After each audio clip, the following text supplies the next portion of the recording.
Jadi istighfar itu jangan dikira biasa. Amalan istighfar itu dahsyat, Pak. Jadi begitu dia selesai tahajud, dia istighfar. Makanya ngatur waktu selepas Ramadan, kalau nggak bisa bangun lebih awal, mendekat ke arah fajar. Fajar 4:30, bangunlah mesti jam 3. Siap-siap dulu, kan? Mandi macam-macam, sholat. Mungkin dapatnya 2 rakaat, witir 1 rakaat. Tiba-tiba sudah 4/4, isi istighfar. Astagfirullah. Astagfirullah ya Allah, ampuni saya ya Allah. Ampuni saya ya Allah. Astagfirullah ya Allah. Astagfirullah. Astagfirullahumma rahmatak ya Allah. Mohon rahmatmu ya Rabb. Itu orang seperti itu. Allahu Akbar. Bahkan disandingkan nanti, itu amalannya disandingkan dengan orang jujur, orang infak dan sebagainya. Buka Quran surah ketiga ayat 17. Ya. As-sabirina was-sadiqina wal-qanitina wal-munfikina wal-mustaghfirina bil ashar. Itu mustaghfirina bil ashar, orang-orang yang rajin istighfar di waktu sahar, waktu menjelang fajar. Itu disandingkan dengan orang sabar.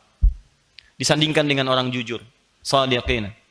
Wal-qanitina disandingkan dengan orang khusyuk, yang sering tawakal kepada Allah. Disandingkan dengan orang infak. Jadi istighfar itu jangan dikira biasa. Amalan istighfar itu dahsyat, Pak.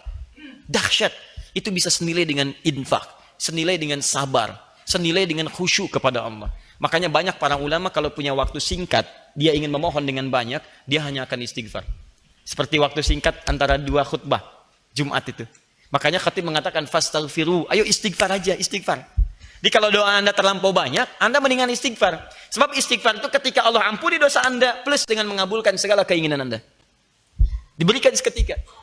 Kan saya pernah kisahkan dulu, kisah tukang roti dengan salah seorang imam besar itu, Imam Ahmad bin Hanbal. Pernah saya kisahkan kan?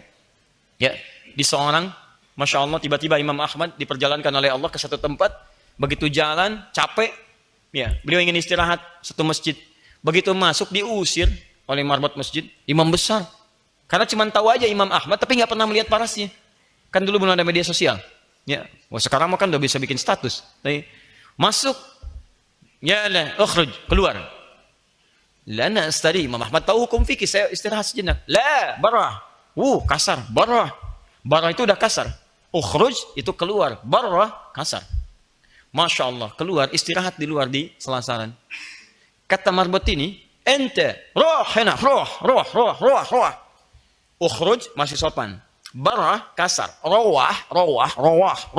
itu lebih kasar lagi. Roh. Keluar dengan roh-rohnya sekalian. Keluar, rohnya pun nggak boleh di sini, keluar. Ini paling kasar lagi. Jadi kalau Anda ke Mesir daerah itu, kemudian orang mengatakan roh, itu sedang marah. Roh, ente roh. Iya, saya punya roh di sini. Roh, saya punya roh.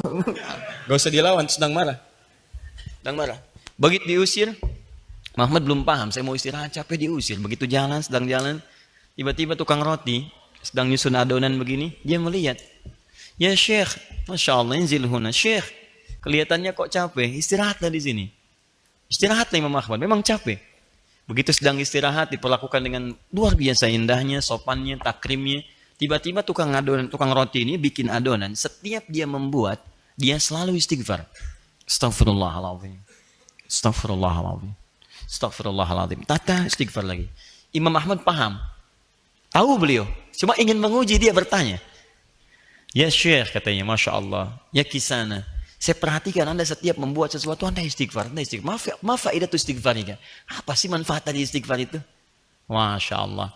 Wallahi, kata beliau ini, tidak pernah saya mengerjakan sesuatu dan saya selingi dengan istighfar, disandingkan dengan istighfar, kecuali Allah selalu kabulkan apa yang saya mohonkan kepada Allah. Cuman satu aja yang belum terkabul sampai sekarang. Apa itu? Wallahi saya bermohon kepada Allah supaya saya sebelum meninggal atau orang itu meninggal, saya berjumpa dulu. Saya ingin berjumpa dengan Imam Ahmad bin Hanbal. Sampai sekarang belum terkabulkan. Saya bermohon kepada Allah sebelum saya wafat atau sebelum sang imam wafat, saya ingin bertemu dengan beliau. Saya istighfar, belum terkabulkan. Kata Imam Ahmad, Allahu Akbar, mana? Ya Allah, rupanya ini yang memperjalankan saya dari tempat saya tinggal. Masuk ke masjid sampai keluar dari rumah Allah, ditempatkan di tempat Anda gara-gara istighfar kamu itu. Allahu Akbar. Jangan lakukan pada saya. Astagfirullah. Repot saya. Wah biasa. Isi dan faedah istighfar itu tinggi. Salah satunya jadi penghuni surga tingkat 2, level kedua, VIP tinggi. Astagfirullah, astagfirullah, astagfirullah. Dan kita akan terjaga. Karena orang istighfar itu, dia mengembalikan kondisi dirinya dari yang kotor jadi baik. Dia tobat dari dosa.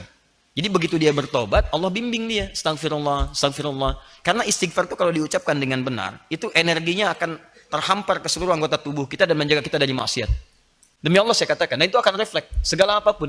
Ya, apapun akan refleks. Bahkan Anda keluar masjid aja, kaki kanan yang keluar Anda bisa istighfar. Astagfirullah, salah. Harusnya kiri.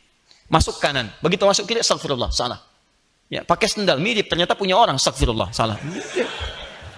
Jalan tuh, nggak ada astagfirullah, salah, pakai aja astagfirullah, astagfirullah, nggak ada begitu.